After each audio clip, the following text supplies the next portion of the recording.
Hey guys, this is Chris with Sticker Fab. You've probably come to watch this video because you want to know how to install our V2 headlight overlays for the 2015 through 2020 WRX and STI. But first, I'm going to kind of go over a little overview of these overlays, and then I'll go ahead and get into that install. But first, if you've ever lowered your windows, even though it is freezing cold, to avoid a tint ticket, go ahead and hit that like and subscribe. So we started out doing headlight overlays to get rid of this, orange side marker that we have in the United States. And we just had our normal overlays that are pretty easy to use. They only covered up this area, which is particularly good in the 2015 through 2017 LED headlight because it was already black up here. So we went back and we made a larger overlay which covered up some more chrome on those earlier ones. So this is the same version, but here it's on a 2020 STI, so you can see there's more chrome around here, but it still kind of contours this edge. If you guys think we should go ahead and make another version specifically for the 2018 through 2020 STI and WRX Limited, go ahead and say something in the comments. Anyways, what I've got here are our overlays. We're also going to show you how to remove these. Hopefully I can keep this premium one in good condition, maybe reinstall it. I think the longer I've had it on the vehicle, the more I've come to like it. I will show you the parking lights actually do shine through this, even though it looks almost completely black. Let me go ahead and do that actually.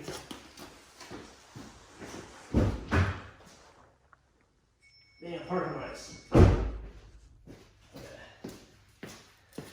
So as you can see, in the middle of the night, it does allow some light to shine through right there. I'm going to go ahead and go back and turn those off because that white light might get a little annoying.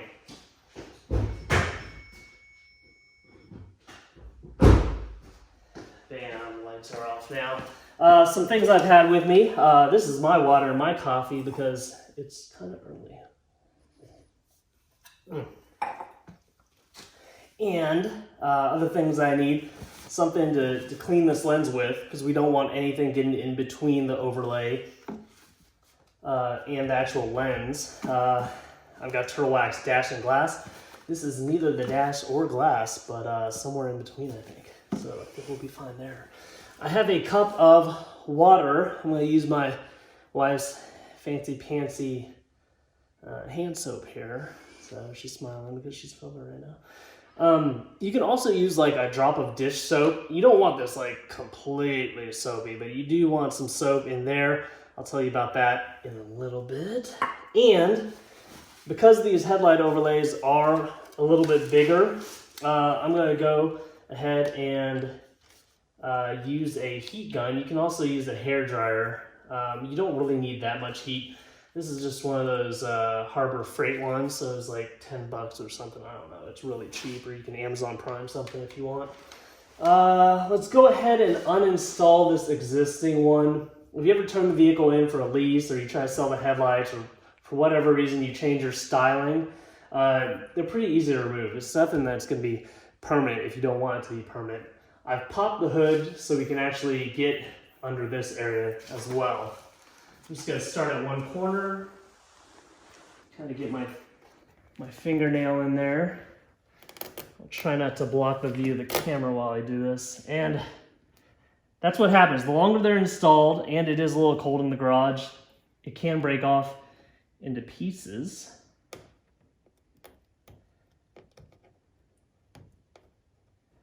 So I will have to reinstall these if I want the carbon fiber. If you guys are surfing around on our sites or one of our dealer sites, you'll notice that the carbon fiber and honeycomb are particularly expensive. This material is made in the USA. It's really good stuff, but there's a higher associated cost with that.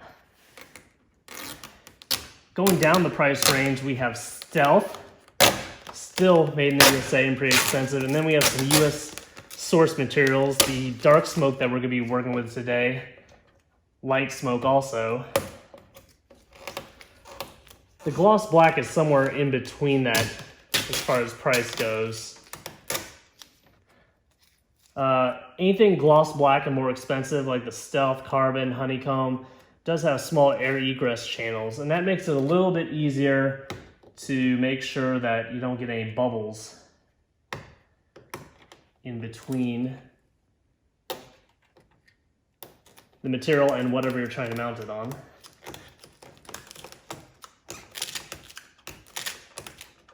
If this material gives you issues, you can also heat it up a little bit. It's probably about 50 some degrees in the garage right now, 45 outside. So go ahead, pop the hood all the way.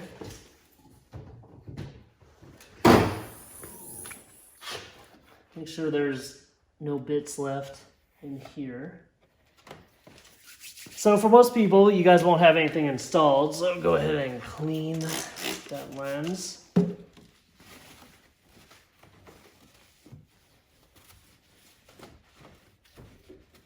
It's okay to clean a little bit outside of that into the painted area in case your vinyl makes contact there. Okay, now the soapy water. The soapy water is because trying to align this big of a vinyl without pulling it back up at least once or kind of shifting it around takes tons of skill, which I'm not even sure I possess. So we've got soapy water right there. Trying to make sure there's no dirt on this. I'll slowly peel this off. It's good to wash your hands before the install too. You don't want any smudge marks on anything. Also, if it's really windy outside, you really need this soap, because if this blows over this, it will get stuck. But right now, because of that soap, it's not that sticky. Once we use heat to dry it out, it'll become sticky again. So go ahead and kind of align it into the corner. You want this tip to touch the end of the lens. You want to make sure this curve is covered up along with the back side of the curve. So because of all that water and soap, it is not permanently affixed to this location yet. I'm just going to use my fingers to kind of squeegee out that water. I use my fingers because I don't want to put scrape marks in this vinyl. If you use a plastic squeegee or credit card, you'll probably scratch the material. If you use a microfiber and that credit card or squeegee, you'll probably have better results. But my fingers work out pretty well for me. Once I got that, I feel like it's not going to move too much, I'll go ahead and do the other part. Kind of just lightly rest that in that area. And then we'll come back with the heat.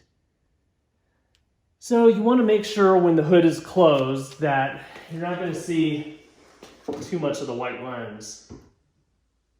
So you kind of want to have it all the way butt up against that ridge.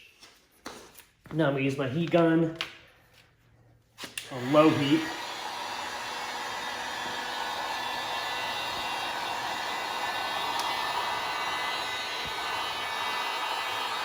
I'm starting with the biggest portion first. If we can lock all this down, then we could just play with this thin, narrow area.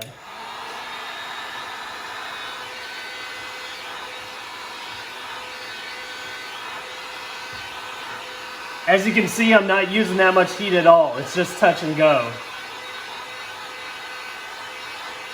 If you're burning your fingers, you're probably going to burn the material.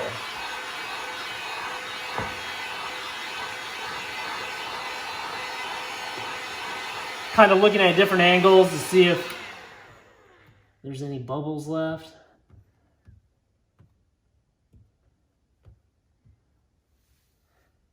I could have cleaned it better. I can actually see some adhesive left behind from the other install.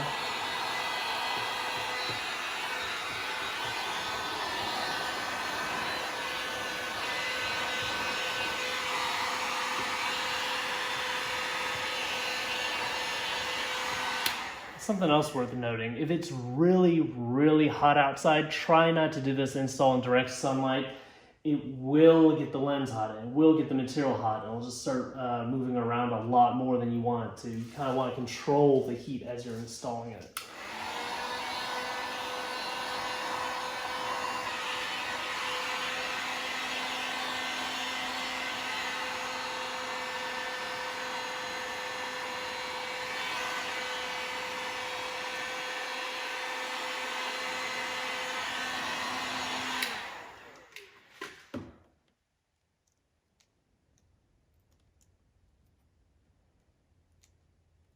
Your initial alignment is going to matter a lot. However, if you do this right, heat can allow you to reposition certain areas, stretch the vinyl, basically do almost anything you want within reason. Hit this with a little bit more heat.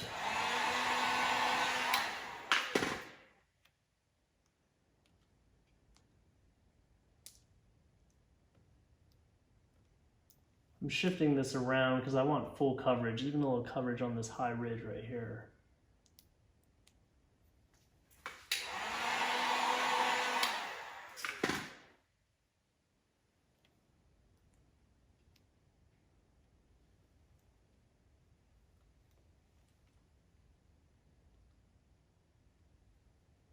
Now you've seen how much I've moved this around. You can only imagine if you try to go in this, go in dry.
Since this part is already properly aligned, instead of constantly hitting it with heat over and over again, I'm just going to let this dry out, not going to drive the car anytime soon. And there you have it. Here's the install with the V2 headlight overlay. Go ahead and shut the hood here.